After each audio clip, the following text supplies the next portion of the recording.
സ്നേഹപ്പെട്ട എല്ലാവർക്കും പ്രതിനിധിയിലേക്ക് സ്വാഗതം. ഞാൻ സൗമ്യതയും താഴ്മയും ഉള്ളവനാകിയാൽ എൻ്റെ തൂക്കം ഏറ്റുകൊണ്ട് എന്നോട് പഠിപ്പീൻ, എന്നാൽ നിങ്ങളുടെ ആത്മാക്കൾക്ക് ആശ്വാസം കണ്ടെത്തും. മത്തായി സുവിശേഷം 15-29 വാക്യം.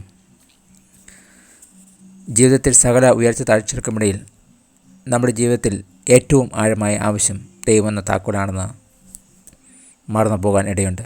ഈ താക്കോൽ തെറ്റായ ഇടങ്ങളിൽ നാം തിരയുന്നത് നിർത്തുന്ന പക്ഷം ദൈവത്തെ കണ്ടെത്താൻ കഴിയും. യഥാർത്ഥ സമാധാനത്തെയും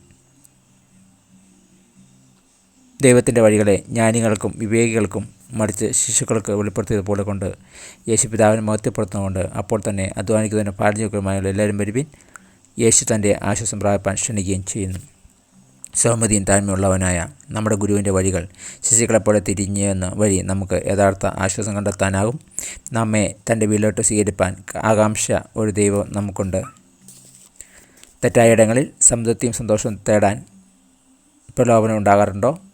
എന്നാൽ ദൈവത്തിൻ്റെ തന്നെ സമാധാനവും ആശ്വാസം സംതൃപ്തിയും കണ്ടെത്താൻ നമ്മെ ഓർമ്മപ്പെടുത്ത എന്താണ്?